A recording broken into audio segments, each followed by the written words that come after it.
hear a lot about the future of work, but not all of that makes sense.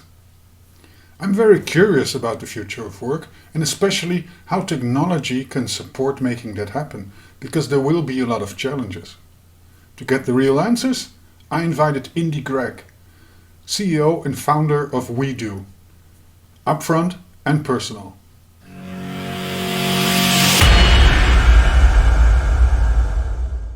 Indy, I am very curious about the future of work, but I don't mean all kinds of stuff about robotics or AI doing everything we should be doing as human beings.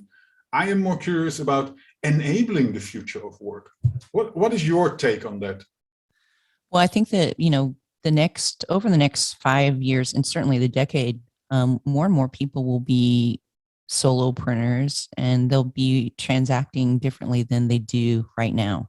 And we know that, because of automation, jobs are becoming, scarce, but it's not because of automation that jobs won't be as prevalent in the future. It's really because people are choosing a lifestyle where they have more flexibility and they have a little bit more governance and they want to create their own securities. I mean, I think one thing the pandemic kind of showed is that people are being very resistant about going back to an office, and they're doing it for freedom and flexibility, staying home. They realize that they can, really produce more work and feel like they have more time as well in their homes. And I think that's an important choice for people to make. We know that by 2027, around 52% of the workforce will be freelance or consultant in the gig economy, but not really what the modern equivalent of, the gig economy is. I'm not talking as much about the YouTubers or the social media users as I am people really who are knowledge intensive skill sets. So people like professors or people with trained skills in, say, psychology, et cetera, and people who offer service-based or business coaches, for example, businesses will be more and more leaving their jobs to join this kind of great resignation, so and I think it's taking off in a really rapid fire way. And what we're finding is there aren't really very many solutions for these people and tech that's geared towards them. So yeah, I think the future of work is really exciting to the extent that you can perhaps in the future be anywhere, any place, anytime, work how you want, when you want, where you want, and set your own goals and prices, set your own paycheck, basically. And I think that's cool. I think it's going to be great. Yeah, I think it's cool too. I am myself since several years in that gig economy, but as a small service provider, I have a package of services and I offer that to whomever wants to collaborate with me. There are two side effects of this new normal gig economy. On the one hand, a lot of corporations will enjoy that they don't have the full liability over a workforce they are not fully utilizing. So they can be more flexible in what expertise they're going to use at what moment in time. And on the other hand, it allows people to, as you explained so well, to more determine what their workday looks like, when, how, and what. But on the other hand, there's also the challenge of making all that happen. When do you get your orders? How do you get them?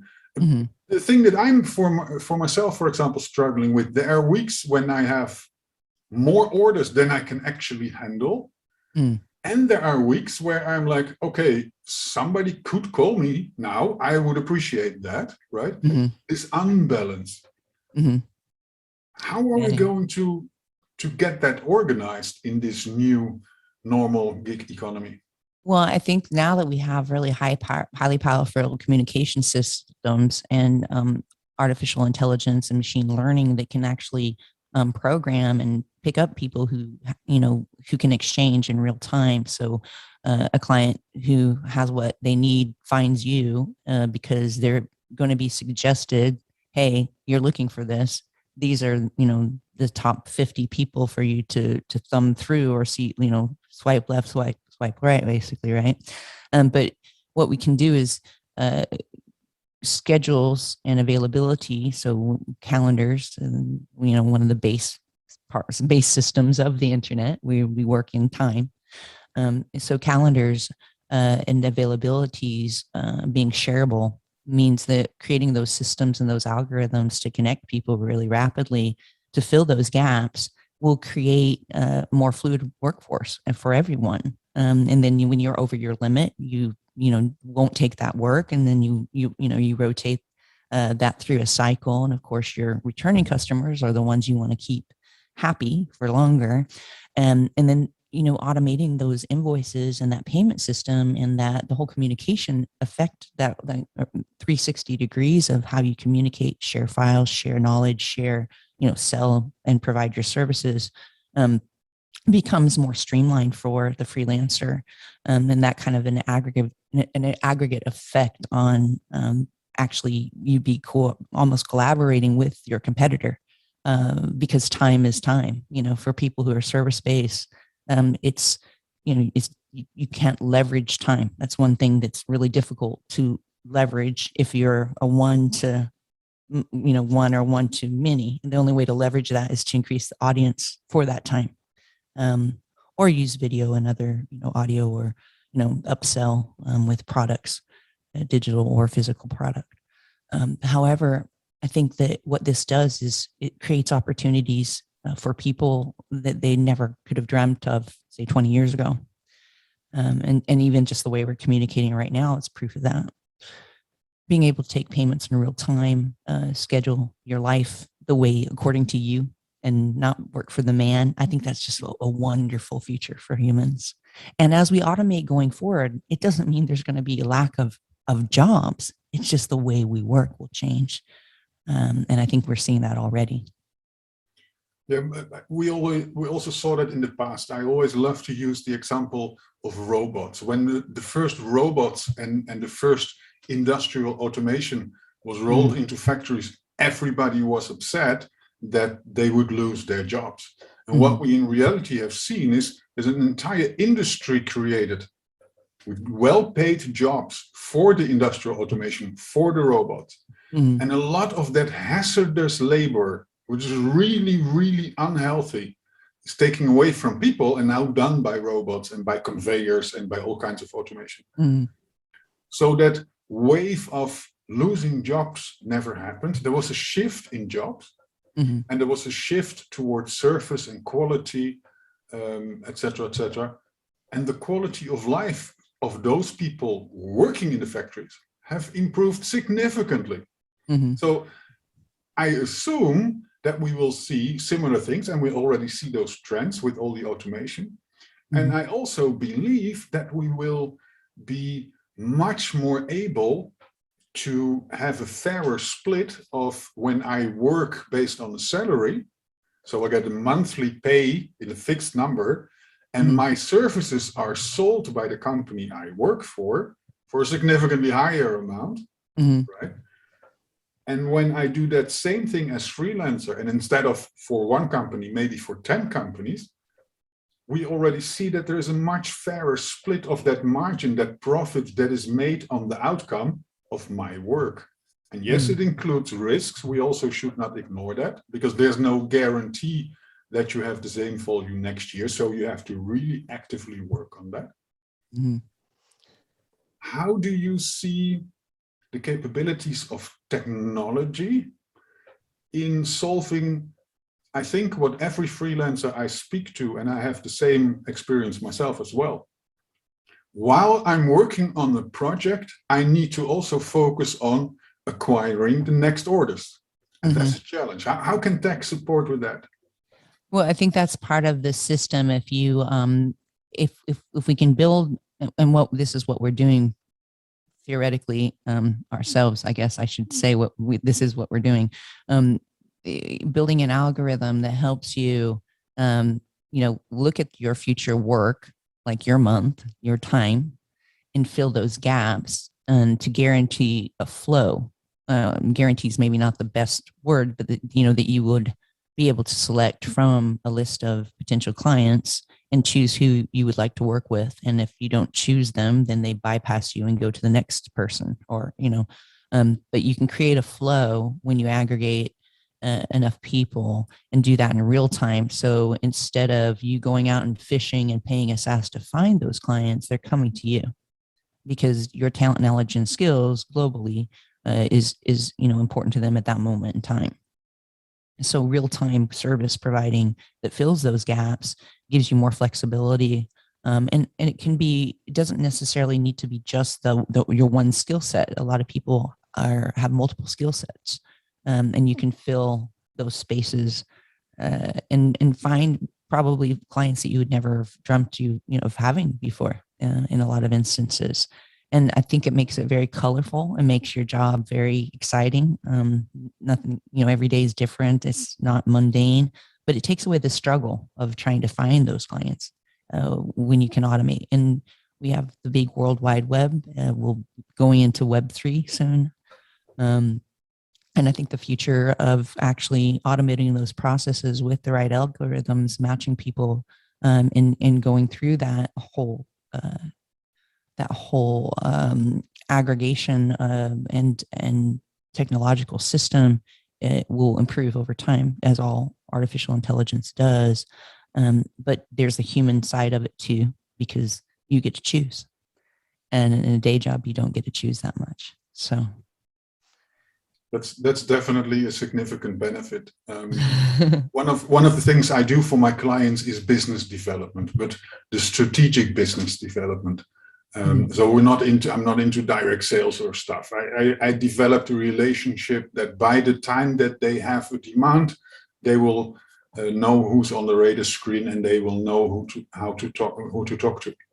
It is a very time-consuming process, and there's no guarantee that you actually will be the one they will call. And if you have a technology-based platform that builds those relationships based on information, not just based on the people you know, because no matter what I do as a business development expert, I am still completely dependent on the network, right?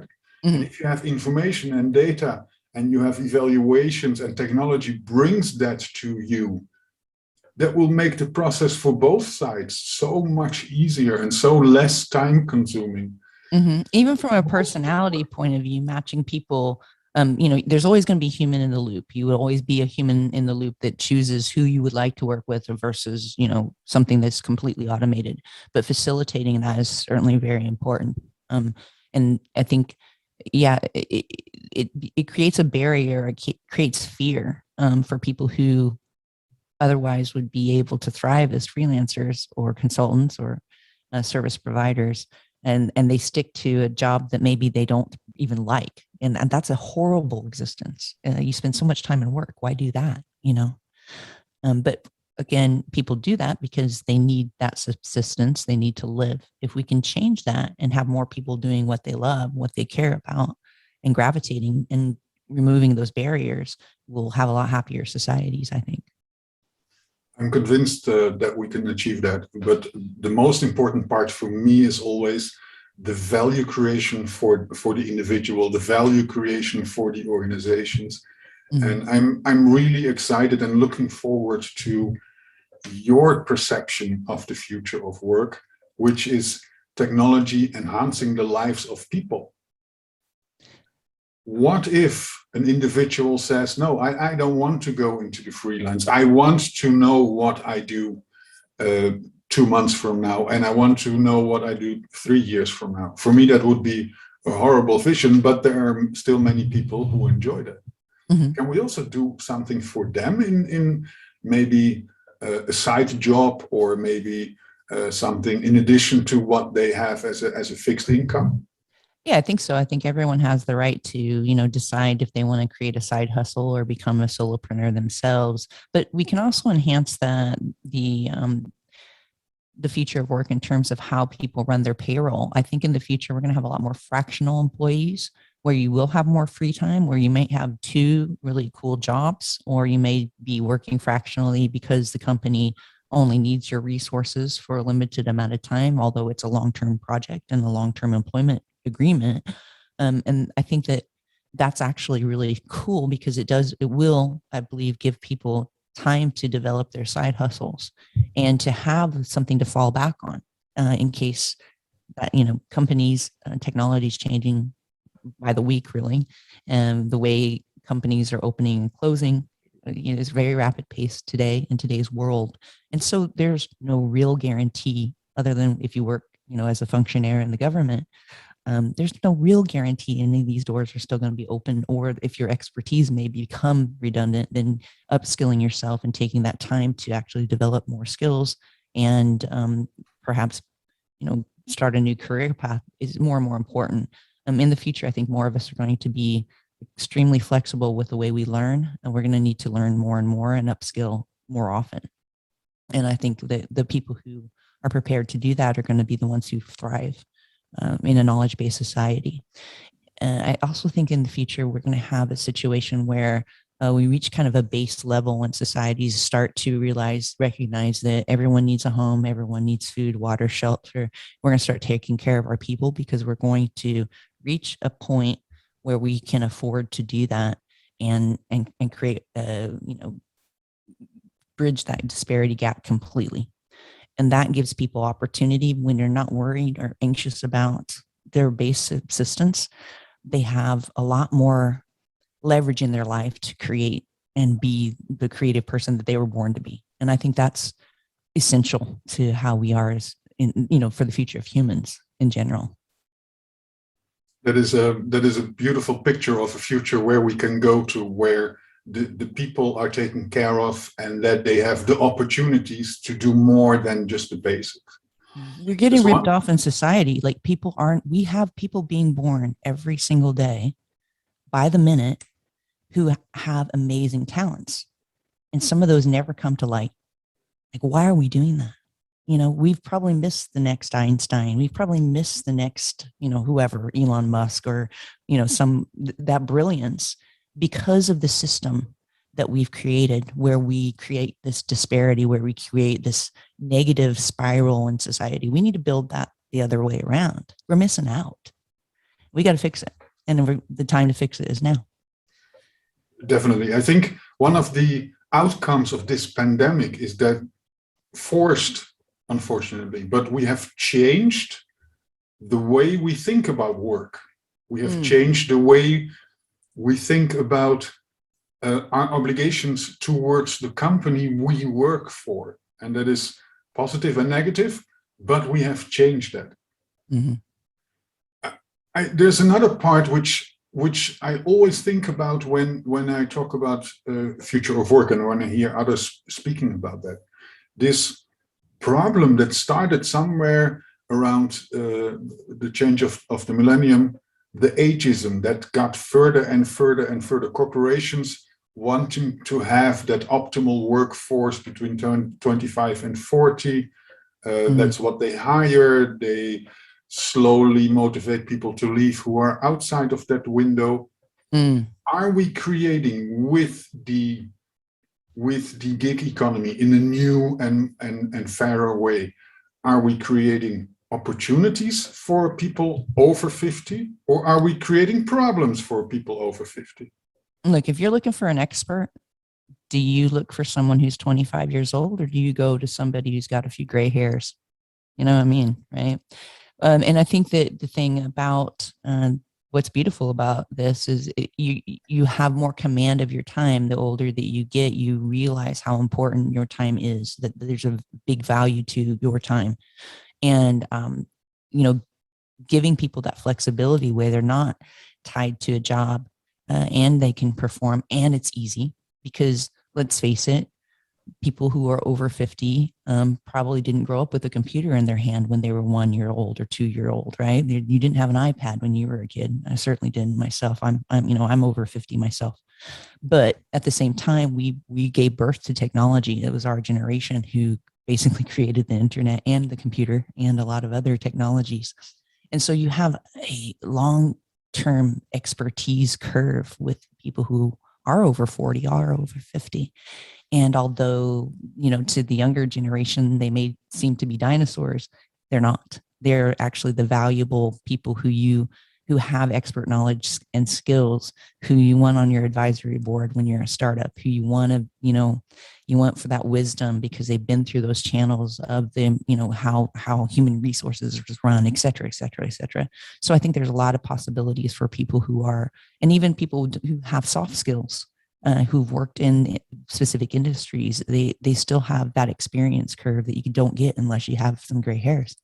And so I think that opening up these opportunities in a very easy, accessible way and eliminating their risk profile in front of them, removing barriers is important. And I think it creates more opportunity for more people across the board without any ageism, I can't wait for that component of the future of work and what you are doing. Indy, thank you for this interview. I think this is a wonderful closure also for this interview, that we have solutions basically for the entire society, and the only question remaining for everybody personally is to decide when they want to get on board with this new movement and this new future of work. Indy, thank you very much. I will definitely invite you once again in the future for further talks. I really appreciate this. Thank you. Thank you for the opportunity. The stage has been set. All preparations are made. The challenge is accepted. Critical questions, real answers, cybersecurity, geopolitics, economy, sustainability. Question everything. Challenge the status quo and dare to see beyond the headlines. This is upfront and personal, with tough questions and real answers. Dr. Ingenieur Johannes Drooghaag.